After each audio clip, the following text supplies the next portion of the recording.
ನಿಶಂಕುವಲ್ಲಿ ಎಷ್ಟು ದಿನ ಅಂತ ನಾವು ಜೀವನ ಮಾಡೋಕ್ಕಾಗುತ್ತೆ?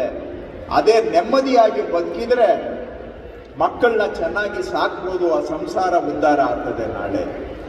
ಅದಕ್ಕಾಗಿನೇ ಇದನ್ನ ಭೂ ಗ್ಯಾರಂಟಿ ಅಂತೇಳಿ ಈ ಕಾರ್ಯಕ್ರಮವನ್ನು ನಾವು ಮಾಡಿಕೊಡ್ತಾ ಇದ್ದೇವೆ.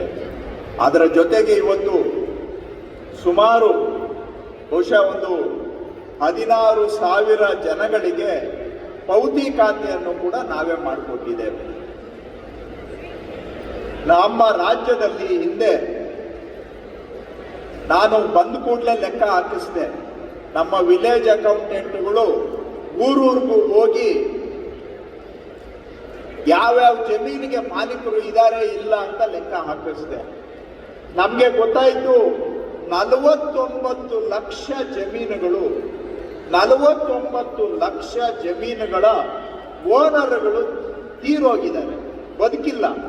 ಆದರೆ ಜಮೀನುಗಳು ಮಾತ್ರ ತೀರೋಗಿರೋರ ಹೆಸರಿನಲ್ಲೇ ಇದ್ದಾವೆ ಇವತ್ತಿಗೂ ಕೂಡ ಪಾಣಿಗಳು. ಅವು ಈಗ ಕಾಲದಿಂದ ಕಾಲಕ್ಕೆ ಅವೆಲ್ಲ ವಾರಸುದಾರರಿಗೆ, ಕುಟುಂಬದವರಿಗೆ ಖಾತೆ ಬದಲಾವಣೆ ಆಗಬೇಕಾಗಿತ್ತು. ಆದರೆ ಯಾವ ಕಾರಣಕ್ಕೋ ಗೊತ್ತಿಲ್ಲ, ಇವು ಹಿಂದಿನವರು ಕೇಳಲಿಲ್ಲ, ನೋಡಲಿಲ್ಲ. ಯಾಕೆ ಇಷ್ಟು ಬಾಕಿ ಇದ್ದಾವೆ ಅಂತ ಲೆಕ್ಕ ಕೂಡ ಹಾಕ್ಸಲಿಲ್ಲ.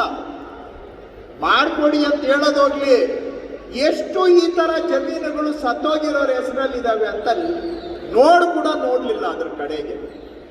ನಾವು ಈಗ ಈ 49 ಲಕ್ಷ ಜಮೀನುಗಳನ್ನು ಕೂಡ ಎಲ್ಲಗಳು ನಾವು ನಮ್ಮ ವಿಲೇಜ್ ಅಕೌಂಟೆಂಟ್ಗೆ ಹಾಕಿದ್ದೀವಿ. ಈಗ ನಮ್ಮ ವಿಲೇಜ್ ಅಕೌಂಟೆಂಟ್ಗಳು, ಗ್ರಾಮ ಸೇವಕರು, ಸಹಾಯಕರು, ಆಯಾ ಕುಟುಂಬ ಅವರ ಮನೆ ಬಾಗಿಲಿಗೆ ಹೋಗಿ ನಿಮ್ಮ ತಂದೆ ನಿಮ್ಮ ತಾತ ತೀರೋಗಿದ್ದಾರೆ, ಆ ಜಮೀನನ್ನ ನಿಮಗೆ ಖಾತೆ ಬದಲಾವಣೆ ಮಾಡಿಕೊಡ್ತೀವಿ ಪೌತಿ ಖಾತೆ ಮುಖಾಂತರ ಅಂತೇಳಿ ನಮ್ಮ ಅಧಿಕಾರಿಗಳು ಈಗ ನಿಮ್ಮ ಮನೆ ಬಾಗಿಲಿಗೆ ಬಂದು ಪೌತಿ ಖಾತೆಯನ್ನ ಮಾಡಿಕೊಡುವಂತ ಅದನ್ನ ಮಾಡ್ತಾ ಇದ್ದೇವೆ ಈಗ ಇಡೀ ರಾಜ್ಯದಲ್ಲಿ.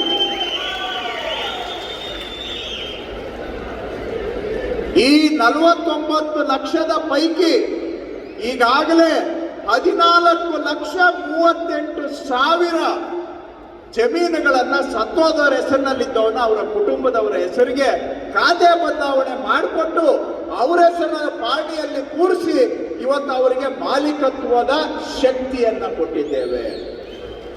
ಸತ್ತೋದವರ ಹೆಸರಿದ್ದ ಜಮೀನುಗಳನ್ನ ಕುಟುಂಬದ ಸದಸ್ಯರುಗಳ ಹೆಸರಿಗೆ ಇವತ್ತು ಖಾತೆ ಬದಲಾವಣೆ ಮಾಡಿಕೊಟ್ಟಿದ್ದೇವೆ.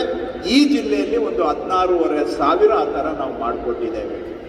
ಹಿಂದೆ ಎಲ್ಲ ನನಗೆ ದಿನಾ ಫೋನ್ಗಳು ಬರ್ತವೆ, ಸರ್ ನಮ್ದು ಪೌತಿ ಖಾತೆ ಆಗ್ತಾ ಇಲ್ಲ, ಪೌತಿ ಖಾತೆ ಆಗ್ತಾ ಇಲ್ಲ.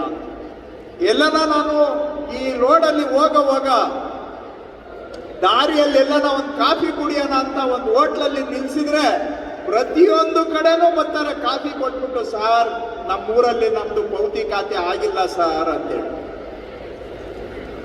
ಇವತ್ತು ಜನ ಕಚೇರಿಗಳಿಗೆ ಸುದ್ದಿ ಆಗದೇ ಇದ್ದಂತ ಕೆಲಸಗಳನ್ನ ಹುಡುಕಿ ನಾವೇ ಅದನ್ನ ಮೇಲೆ ಹಾಕೊಂಡು ನಮ್ಮ ಅಧಿಕಾರಿಗಳು ಇವತ್ತು ಜನರ ಮನೆ ಬಾಗಿಲಿಗೆ ಹೋಗಿ ಹಿಂದೆ ಎದ್ದು ಆಗದೇ ಇದ್ದಂತ ಕೆಲಸಗಳನ್ನ ಇವತ್ತು ಮಾಡಿಕೊಡುವಂತ ಮೌನ ಕ್ರಾಂತಿಯನ್ನ ನಮ್ಮ ಕಂದಾಯ ಇಲಾಖೆಯಲ್ಲಿ ನಾವು ಮಾಡ್ತಾ ಇದ್ದೇವೆ.